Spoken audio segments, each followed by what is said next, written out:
Good afternoon. Welcome to Northwest Ohio Health and Safety Day. My name is Angie Garner, and on behalf of the entire Safety and Health Day Committee, we appreciate your attendance today. Since 1991, the Northwest Ohio Safety and Health Day has been providing free educational and health programs for area employers and employees. We appreciate the support of vendors and sponsors over the years that allow this free program to continue, and for the employers whose employees are made available to participate on the committee. We also thank those employers that have allowed the participants to join us today in order to continue their education. We'd also like to thank and recognize the Safety Council of Northwest Ohio, which is a nonprofit organization that has been serving Northwest Ohio since 1960. The mission of the Safety Council with its network of members is to enhance the quality of life by providing education, programs, and services that improve the safety, health, and environment within our community. The Safety Council offers a wide variety of safety trainings and services to support its mission. The presentation you're attending is on work zone safety and motoring through a highway work zone, presented by Jared Klum. And here's a little bit about Jared. Jared is an EHS manager with Gherkin Paving. He oversees all roadway construction safety. Jared has been in a safety role with Gherkin Paving since 2018. Jared is has an associate's degree in construction management and is currently pursuing a bachelor's degree in occupational health and safety through Columbia Southern University. Jared has a COSS certification and the OSHA 510 certification and is working towards the OSHA 500.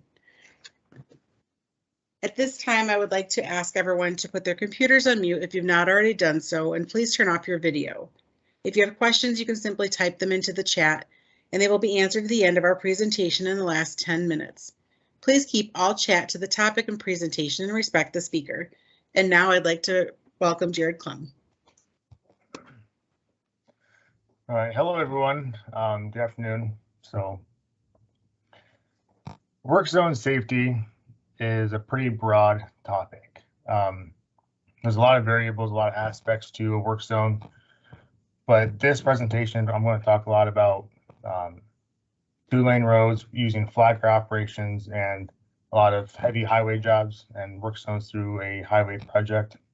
There's a lot of different types of roadway work zones. You can get downtown Toledo with hundreds of cars per hour going through your zone. You can get a heavy highway project like the Ohio Turnpike or 475 around Toledo. You can even get backcountry roads where you get maybe 1 car per hour in the middle of Henry County somewhere. So there's a lot of different types of work zones out there, but these ones, the one I'm talking about today, those are more for 2-lane roads and highway projects.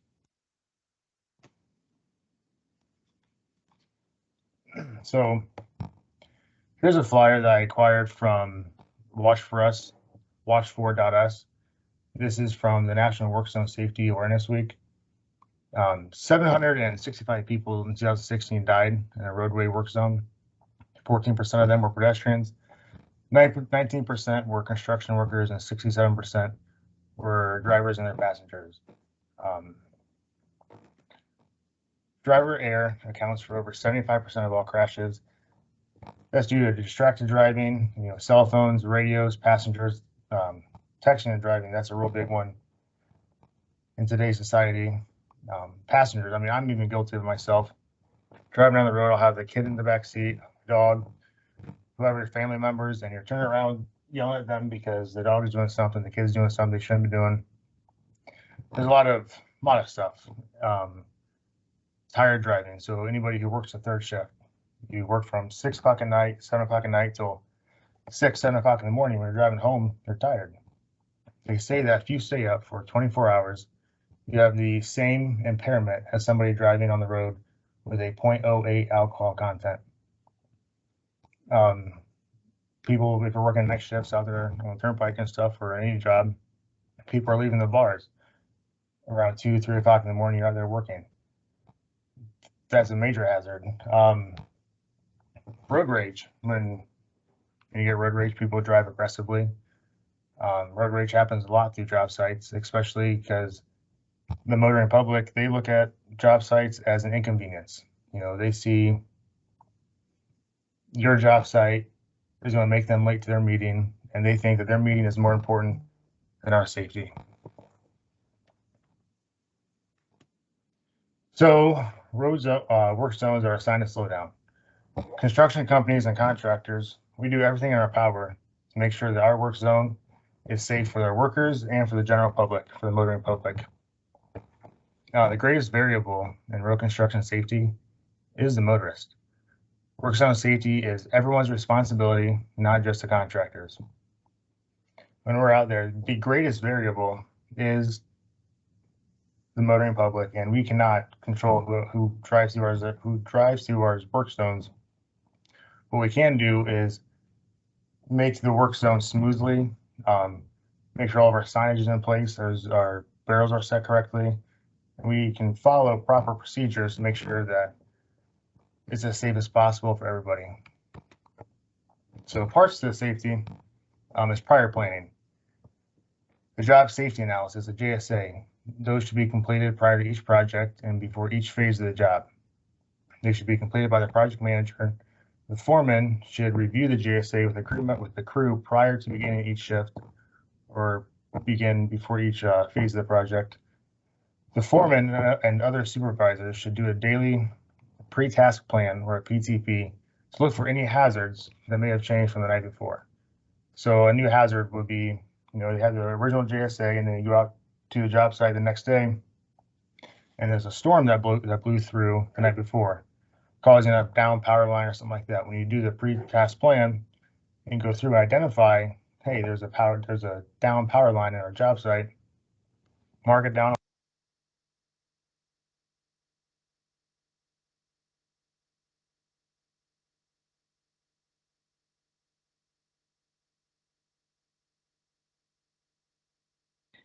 Jared, I think you're muted. Is that better? Yes. All right. Well, what part did I cut out? You were finishing up the last slide, so we didn't hear anything at all on this slide. Okay.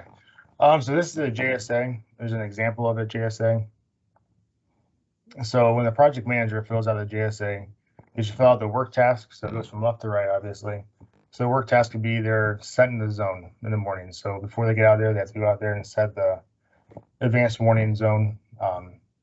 What's the initial risk? So without any prior PPE or any safe work practices, what's the risk of just going out there and setting a sign early in the morning? It's pretty high risk. So I'll put that as a category as an initial risk of 3. The hazards associated with that, well, you have your motoring public. It's first thing in the morning, people are tired. Someone might be running late for a meeting, might be running late for work, so people are speeding, not really paying attention. And then low visibility because it's early in the morning. So what are some hazard control measures and safe work practices that we can use to help lower or eliminate the initial hazard? We can use high intensity strobe lights to help people see us. We could use a partner system, have somebody watch your back while you're out there setting the zone and then first thing in the morning, things like that. And then our control risk. So with our safe work practices, now what is our ending risk? So I would say it's about 2. So with all the safe work practices, it went from a 3 down to a 2. And then you have a contingency plan, that's your plan B. So if all these fail, then what are you going to do?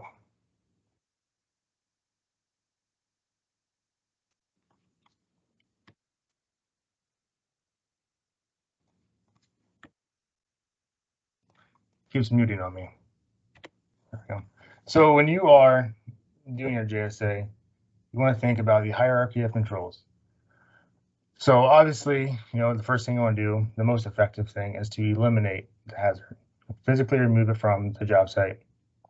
If you can't do that, then substitution, replace the hazard. Then you have engineering controls. This isolates people from the hazard. A good example of an engineering control is when we're out there milling the road. So with OSHA's silica rule and the dust and all that stuff, while we're milling, if you just dry mill without any water or any engineering controls, there's a lot of dust and people are breathing that in. So what they have done, they've used water suppressants. So they mist the road with water as it's milling, dampening the dust down so there's no more dust, or significantly reduces the amount of dust.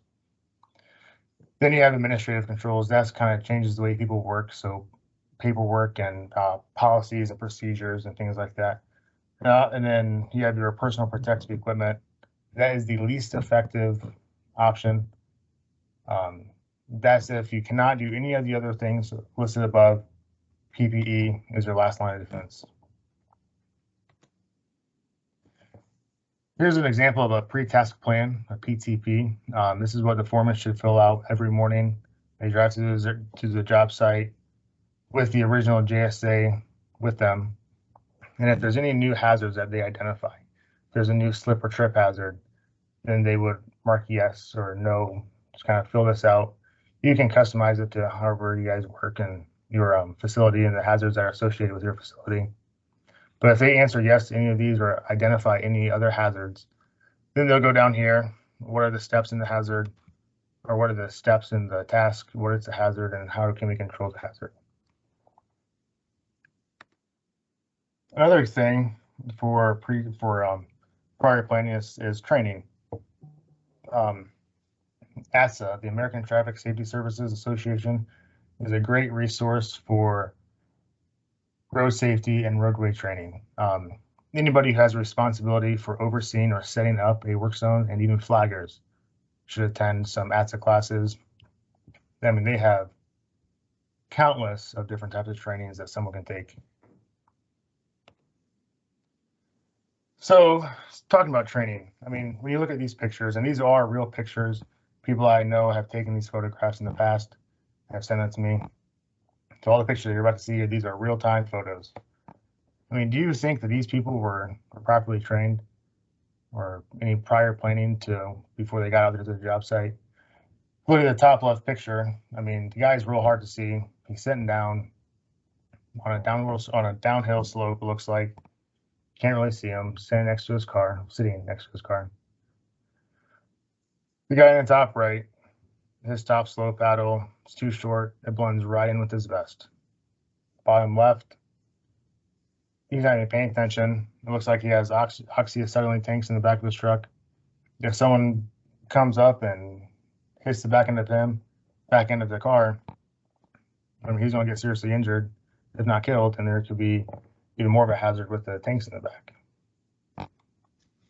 And the one on the bottom right, same thing, sitting down, not paying attention. He was not trained. Here's some more pictures. The guy on the right, that sign belongs in the trash can.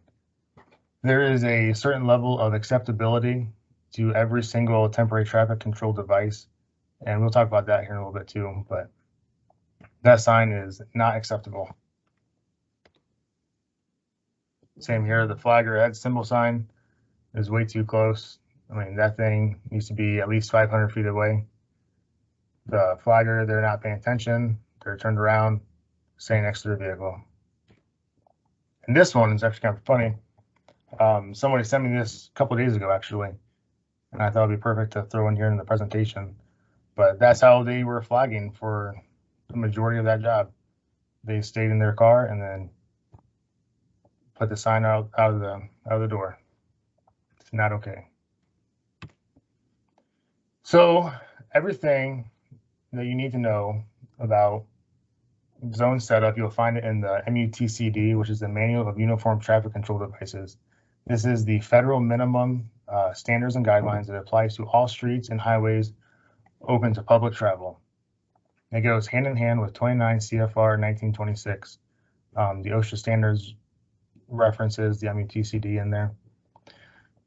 Along with OSHA, each state can either adopt the MUTCD, the federal procedures, or they can create their own. If they want to create their own, the state MUTCD has to meet or exceed the federal minimum. Ohio, they do have their own.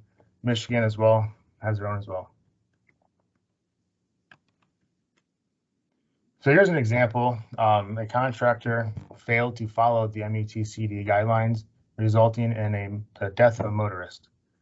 After further evaluation, the contractor was held responsible and liable for the motorist's death because they did not follow the guidelines in the NWOSD.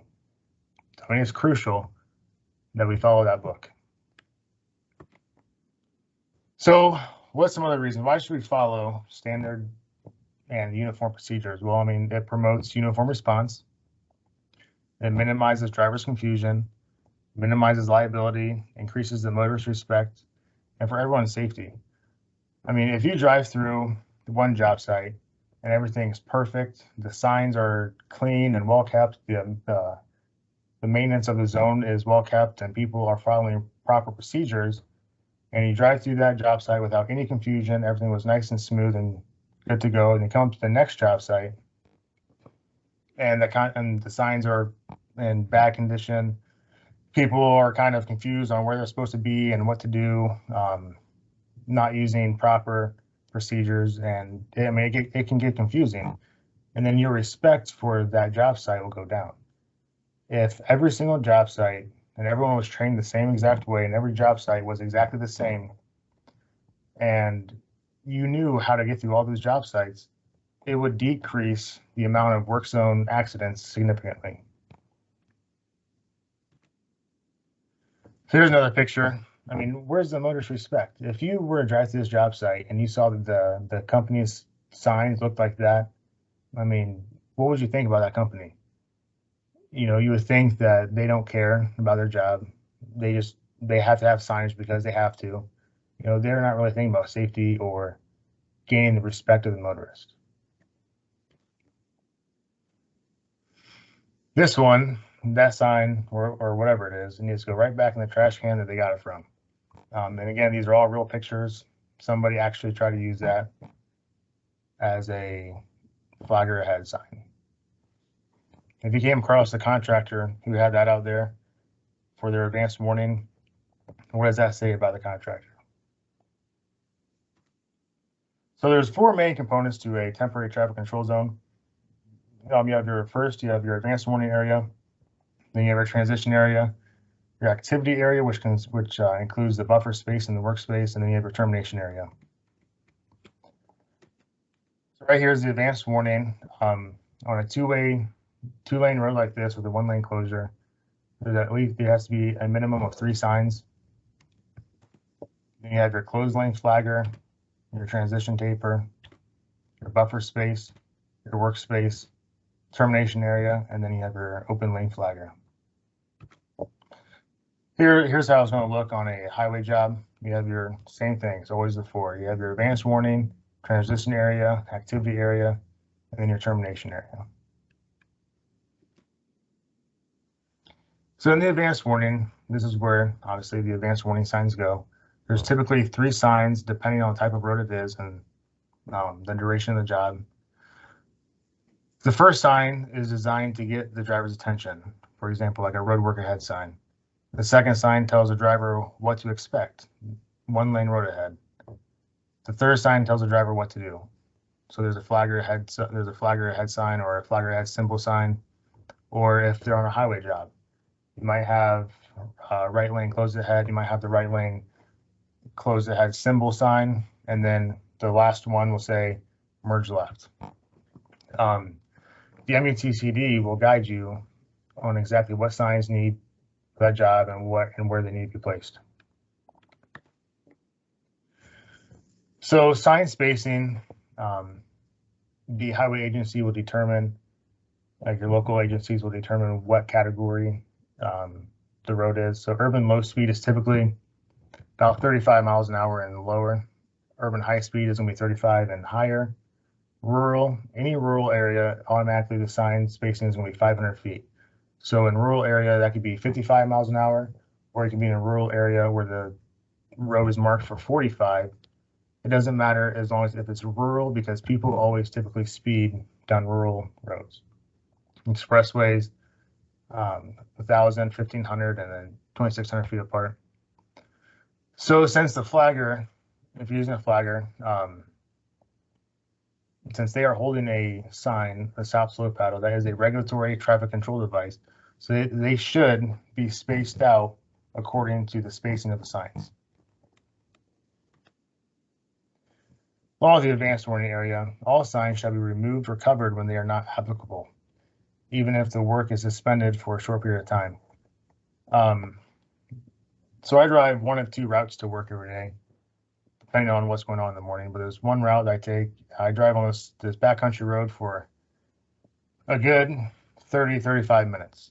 Last summer, probably beginning of mid to late April, there started to become some road work on the road. And there was a road work ahead sign. And then, so when I started driving through there, I saw that sign. I was slowing down. I was preparing for the road work ahead. Eventually, there was road work a couple weeks later. I started working on the road, and then probably about mid-November, I still saw the sign. The road work ahead sign was still sitting there, and the road work was already completed. And then next thing you know, the sign disappeared towards the end of April, beginning of December. I guarantee you that it was not the contractor who picked that sign up. That sign's probably sitting in somebody's man cave right now. But along with that, I mean, like this sign, this picture here, the flagger ahead symbol sign.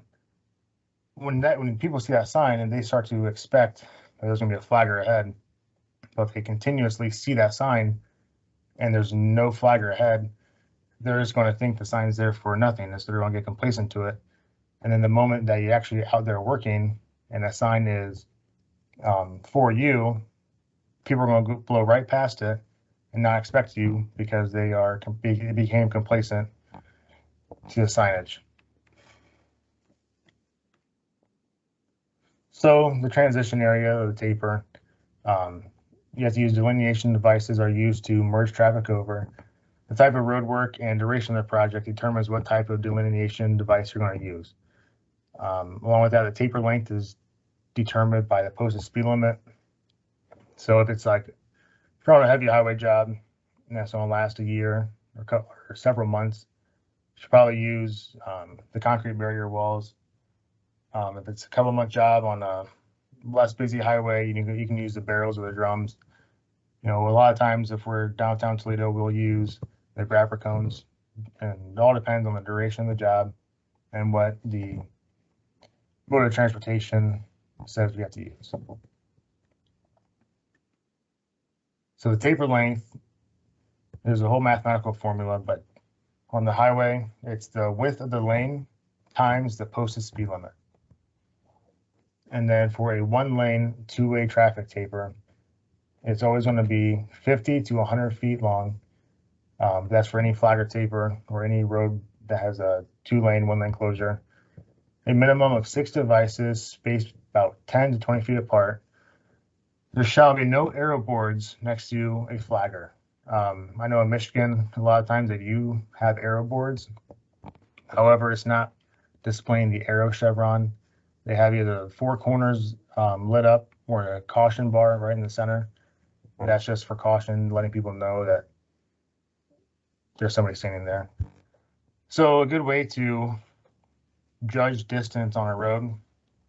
So the skip lines on the road in the center of the road, that's the skip line itself is 10 feet long with 30 feet spacing. So that's a good way to measure the distance of your taper using the dash lines on the road. So then you have your activity area. This follows the transition area. It has the buffer space and the workspace in it. So the buffer space is designed for an empty recovery area for errant vehicles. So if on your highway job you have your buffer space and somebody doesn't see the 2 miles worth of advanced warning and they still have no clue that there's construction up ahead and they blow through the taper, they're not going to get to anybody because the workspace, they're going to enter into the buffer space. The workspace is way up ahead, but that's what it's designed for in case there's an errant vehicle that enters the zone right there in the beginning. It should be empty for that reason. So that way they don't get to our workers. So the buffer space is based upon the site stopping distance. So if you're on a 55-mile-an-hour road where the posted speed limit is 55, The site stopping distance is 496 feet. That's how long your buffer space needs to be. You can find all of this information right in the MUTCD. Here's another picture. I mean, everything about this photo is wrong. Be prepared to stop does not mean be prepared to stop immediately. That sign needs to be farther back. There's no buffer. That's not the right taper, and they shouldn't have their vehicle there. So the workspace, this is where the work is actually being taken place. Oftentimes there are multiple workspaces within the zone, such as the highway job. The neighbor termination area, this is where this is the end of the project. May contain a downstream taper. This is where you're going to find the end of road work signs. So another thing to add to the safety is a truck mounted attenuator, or a TMA. We use a lot of these. We have a couple of them, especially on the turnpike or any other highway job. We can be working in front of this vehicle. You know, we have to have a certain distance working in front of the vehicle. And then this is a barrier from the traffic to the work site. So if a car swerves over, not paying attention, they're going to hit the back end of this crash cushion in the back of this truck versus hitting the road crew up ahead. And I mean, there's tons of videos you can find on YouTube watching these things in action. And I mean, it's quite amazing. I mean, they have semis hit these things, and it will absorb the impact all the way to the end of that truck. And it's an incredible tool. So quality standards, you can go to www.transportation.ohio.gov, and you can find Ohio's quality standards for their temporary traffic control devices. So number 4 there, for example, that's way too far into the ditch. That needs to be a lot closer to the road so people can see it. Number 6, the sign's dirty. You know, clean up your signs. How your signs look represents how your job's going to be, how your job looks. The one in the bottom left, you know, it's broken. That thing needs to be replaced. The lettering's coming off, the wording, all that stuff is not good. The bottom right, the flags up top need to be replaced with new ones. You can find all the Ohio's standard quality standards at their website there. See, these ones, these are also another pictures of people who tried using these. The one in the middle, they wrote on with a Sharpie. You have to, everything has a standard, everything has a level of acceptability to it. And make sure you guys know what those are, because these stop slow paddles need to be in the trash can. So along with that, barrier walls, chipping, they have acceptable chipping, marginal chipping, and unacceptable. When you're driving down and you have a barrier wall on your left, and if somebody comes over and their tires hit that barrier wall, it's nice and smooth, so the tires are going to hit that barrier wall and just going to bounce off of it. However, if there's a significant amount of chipping on the barrier wall, that increases the traction and increases friction. So when the vehicle is going through and their tires catch that allows the tires to drive up the side of the barrier wall even further, causing people to flip and causing severe accidents and things like that. So that's why there's a level of chipping on barrier walls, and there should be minimum to none. So flaggers, I think, in my opinion, flaggers are some of the most important aspects to a two-lane road type job. Some of the flagger equipment, they need to have their stop slow paddle, a flag, high vis, safety apparel, other PPE, two-way radio, warning devices, and personal comfort items. So the stop slow paddle, this is a regulatory traffic control device. In Ohio, the minimum is an 18 by 18 stop slow paddle. Several states require a 24 by 24, but Ohio is an 18 by 18. They have to have retroreflectivity to them, especially if they're used at night. They have to have the retroreflectivity. In my opinion, I think they all should be retroreflective. Again, they're a regulatory traffic control device. They must meet the standards in the Ohio MUTCD. So retroreflective, retro means back. So they're composed of these little prisms, like you can see in that picture there. So when light shines at it, the light is reflected back to the source of the light, versus reflective, like a mirror. If when your light beam hits that at a certain angle, the exact opposite angle is going to be reflected away from the light source. Flags, these are for emergencies only. They have to be 24 by 24 on a 36-inch shaft. They need to be red or fluorescent orange red. You can't go out there and flag regularly with a flag. You have to have a stop slow paddle that command more respect. If you know that you're going to be flagging in advance, it is not an emergency. An emergency is any unplanned or unexpected event, such as a car crash, fallen tree, or a water main break, things of that sort, something that you do not plan for and you need to stop traffic. That's when you can use your flag. So high-vis, you know, if you're class 2, which is required for daytime operations, a class 3, required for nighttime operations. The difference between a class 2 and a class 3 is class 2, it has a minimum of 201 square inches of retroreflective tape versus a class 3 has a minimum of 310 square inches of retroreflective tape with a minimum of 2 inches wide. Another rule of thumb, if the vest has sleeves on it, it's probably going to be a class 3. If the vest has no sleeves, it's a class 2. So class E safety pants, we require our flaggers to wear these.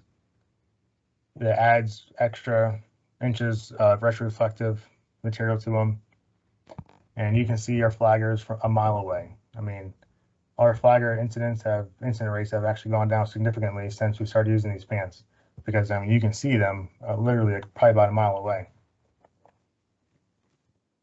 So the PPE, you know, you have your hard hat, your gloves, work boots, safety glasses, and whatever else your company requires for PPE. Two-way radios, so they can have clear communication with each other. It's a good idea for the foreman to have a radio as well. That way, in case anything happens, the flagger can communicate with the foreman. Warning devices, air horns and whistles. The Ohio Turnpike, they require us to carry an air horn with us whenever we're out there working. It's used to warn your crew members of immediate danger. If somebody enters the zone or something that happens that shouldn't happen, they can blow their horn or the whistle and let people know what's going on. So flaggers should always be on the side of the road at the beginning of the taper. They should never be in the path of oncoming traffic. They must have an escape route, and they should be visible for at least 500 feet. So where's this person's escape route? You know, they should never stand next to a personal vehicle. I always tell our flaggers that when they go out there, they need to plan their escape route. They look on the ground, make sure that there's no tripping hazards, move any logs that are in the way, any sticks. Just always have an escape route. Like this person right there on the bridge. If something happens, I mean, where are they going to go? They don't have a whole lot of room for options on where to go. They can't jump over to the side of the bridge. That's when you should extend your buffer back, and they should stand before the guardrail before they get to the bridge. That way they have a clear escape route.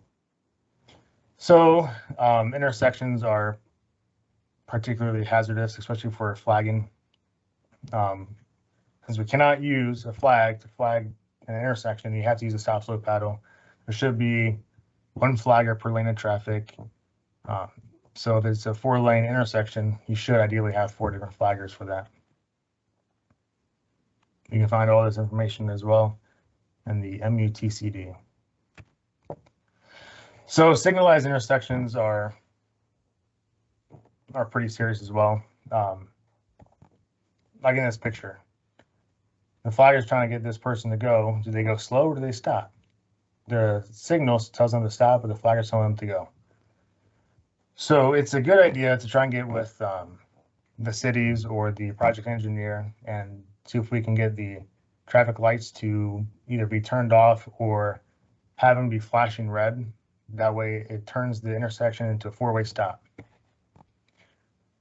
The city of Toledo does not like their intersections or their traffic signals to be tampered with at all. They do not like turning them off. They do not like messing with their mode of transportation by any means. So a good way around that is the white stop bar. When you come to a stoplight, you always have that stop bar. If your flagger stands 20 to 30 feet before the stop bar, then you can stop them on the red light and things like that, because their stop bar is the point when the motorist has to respect and listen to the stoplight. Because if you, in this situation, if the car listens to that flagger and goes, and if there's a camera on that signal there, I mean, they're going to get their picture taken. They're still going to get a ticket, regardless if there's a flagger there or not. If they run that red light, that vehicle will still get a ticket. So try and stop them. You can't stop them on a green light, and you can't send them on a red light. So try and stop them before they get that stop bar. And this is where prior planning is going to have to come into effect, because we're going to have these conversations with the city, have these conversations with whoever's in charge of the MOT to plan the intersection prior to the job starting. So here's a picture that we took. This is one of our jobs in Toledo where we had that problem. So what we did, it was already a cone zone, and we got permission through the city of Toledo to do this, and we got permission with whoever was in charge of the MOT. We, in this orange square right there on the left-hand side, we staged cones there. And then once our dump truck got to the intersection there, the nose of the truck, we slowed the paver down. We ran out there, ran a string of cones across the intersection, kind of temporarily blocking this off. And you only have to block it off for 10 or 15 minutes, just long enough for the asphalt to cool, so that way people can travel across it safely. We had a flagger there with this lane of traffic, stopping them for the either stop paddle there, facing stop, 10, 15 minutes. The person up here closer to the intersection, they ran with the light. So when the traffic light turned green, they showed their slow paddle and pointed left or right, but you can't come straight. And the line of barrels, or drums, I mean, really helped out with getting the point across that, hey, you're not coming across here. You can't do it yet. You can either turn left or you can turn right. Close down the turn lane, so that way they can only go straight across. They cannot come across our hot mat until we picked up the cones, moved them back across until it was cool enough, and then kept on going. Here's a quick little video. If you don't want to have this guy on a job site, this person will get you an ocean citation. Rather, we're trying to get traffic safely through our work zone. We are not landing airplanes.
Yeah, so I've seen a couple of job sites where, I mean, the flaggers are out there with flags in the middle of an intersection. I've seen people use 2 flags, and you don't know what the heck they're doing. You don't know what they're trying to get you to do. It looks like they're out there trying to land airplanes, and that's not what we want. So that was a lot. Are there any questions, comments, concerns, snotty remarks? I will take them all.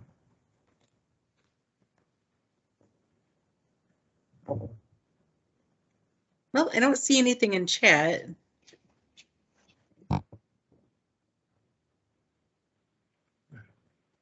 Does anyone have anything for Jared this afternoon?